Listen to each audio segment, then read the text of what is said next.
itong Mapanukso. Ito po ay inspired nga po doon sa Magic Mike, yung concept na may mga sumasayaw, doon po hinamo. Pero yung kwento ay original ni Miss Carillo.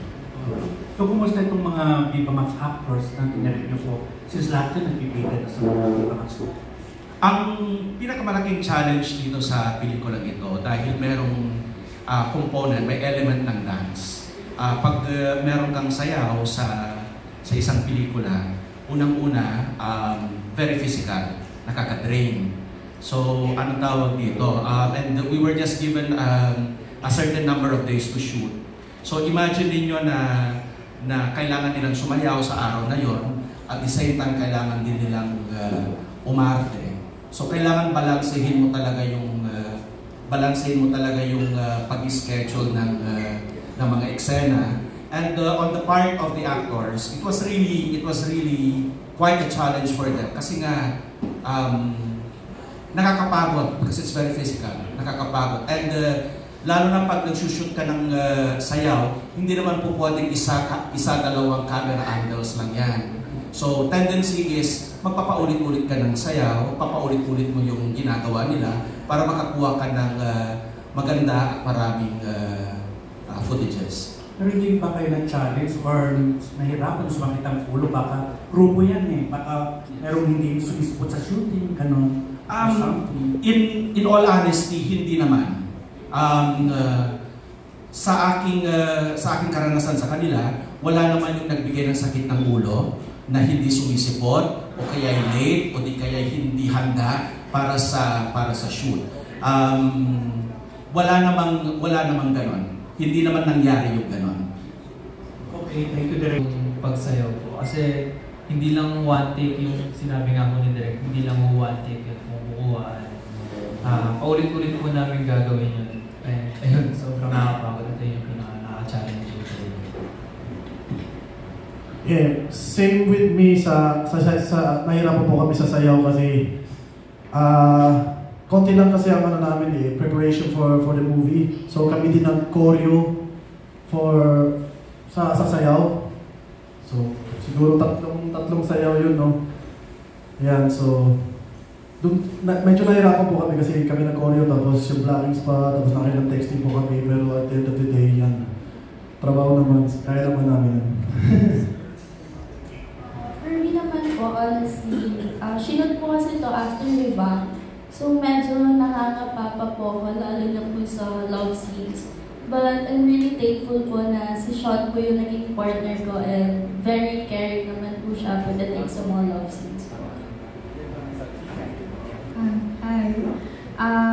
Well, dito sa movie na to, it's the first time I did a threesome scene and a girl-on-girl scene. So yun, very exciting. That was the challenge for me because I haven't done that before. And actually, sinabi ko nga before na sa Viva Max na parang I wouldn't be able to like do that. Pero dito, since I really love the material ni Direk, sabi ko, ooh, this is like super interesting. So I really gave it a chance to do that. So I was able to try something new. And in the future, parang naisip ko, hindi na ako maiilang sa mga ganun na scene. And I want to thank Direk kasi he made the whole set feel very comfortable. And also my co-actors for really, hindi ako nahirapan at all. Pero like, in a way, yun nga yung challenge for me kasi that was the first time I was doing those kinds of scenes. And also I did the scene sa stairs. So yun yung pinakamahirap. Diba? So abangan niyo yun. Sa akin po, same lang din po yung sinabi ni Marco tsaka ni Ethan. Kasi parang one day before shoot po, nag-practice po kami ng tatlong set po ng sayaw. So parang, syempre nandun po yung pagkakabisa namin ng script, tapos magkakabisado pa po kami ng sayaw. Kaya parang ayun po yung naging challenge po para sa amin. Ay, nasabi po nila yung sasayaw nga kasi sobrang bitin na kami sa oras nun. Halos pag-gising namin, practice kami agad, nood ng video. Tsaka may isang scene doon na muntik na ako malulunod sa swimming pool. Hindi ko kasi yung gano'n masyadong marunong ito andun yung mga intimate scenes. medyo mahirap yon kasi hindi ka basta-basta makakagawa o mahihikayat mo yung artista mo na gumawa ng intimate scenes pag wala silang tiwala.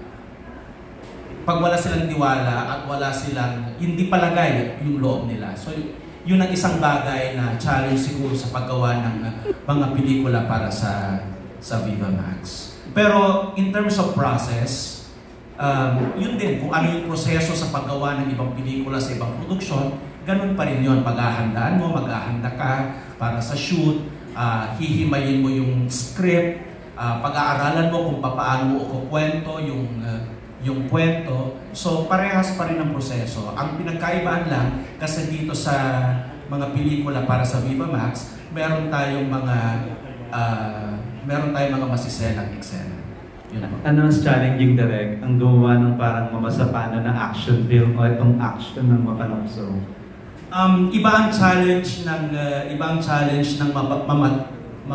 mamasapano kasi anong tawag ko dito? One, it's very physical. Takbo ka ng takbo, patakbo ka ng patakbo ng mga tao. Tapos dahil open field, napakainit. Iba yung challenge nung pelikula na yun as compared to this. Pero ito, ang kwan nito kasi since anong tawag dito, yun nga, yung sabi ko, yung challenge nito is kung paano ko, ito yung lagi yung problema ko yung kung paano ko gagawin yung love scenes na sexy siya, pero hindi malaswa. I want it tastefully done. Ayoko yung pag pinanood ko o pag pinanood ng mga kaibigan ko o ng pamilya ko, sasabihin nila sa akin, ay parang inabuso mo yung mga babae, inabuso mo yung mga artista. Ayoko nun. Kaya pag maingat ako sa pag-anggulo, maingat ako sa paghahanda para sa mga ganong eksena.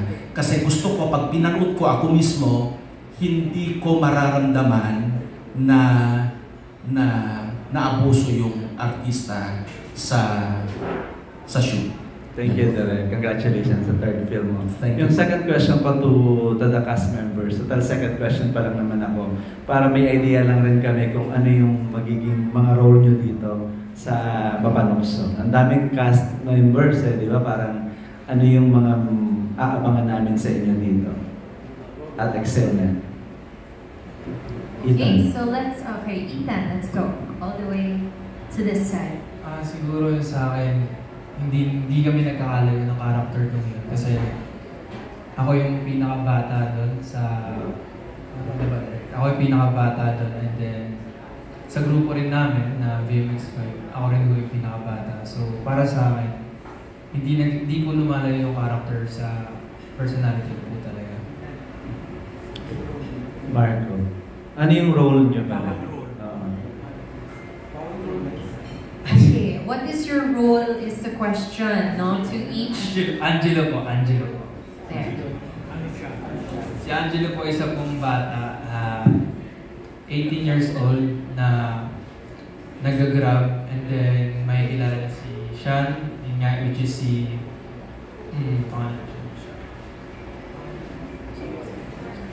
Carlo, and then si Carlo yung parang mag-guide sa kanya para mag-work sa The Den. Ako po dito si Primo, isa sa veteran professional dancer dito sa The Den. And yan, kagrupo ko po si Mont Mendoza, si Calvin Reyes, si Sean de Guzman. And isa akong regular client ni Natasca. I played the role of Mika po. Isa po akong regular na customer sa Den. And meron po akong no-label relationship with Carlo, which is Sean de Guzman. Hi, I play the role of Tanya. Isa sa mga parang anak ng top clients of The Den. And I'm like this rich bitch na talagang very dominant na parang sobrang he's my boy toy, yung character ni Marco. So basically, I kind of bully him, push him to his limit and stuff like that. So it was very challenging for me to do this character because it's very different sa lahat ng nagawa ko before sa Viva Max. Kasi very, kontrabida siya in a way. But it was really fun. So, abangan niyo yung side of me na ganun. Ako po dito si Benji. Isa po ako dito. Lagi po ako ditong wala sa amin, lalo na sa rehearsal kasi parang inuuna ko dito yung babae, inuuna ko po yung pambabae. Pero sa personal naman po, di po ako gano'n. Kaya medyo nahirapan po ako kasi ang hirap sobrang bait ko po sa personal na siya pagdating po sa role babae po ako. Kaya, ayan po.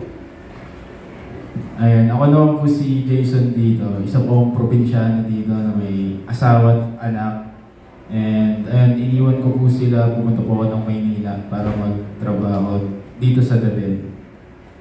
Ayan, may kilala po ako ditong sponsor ko. Ayan.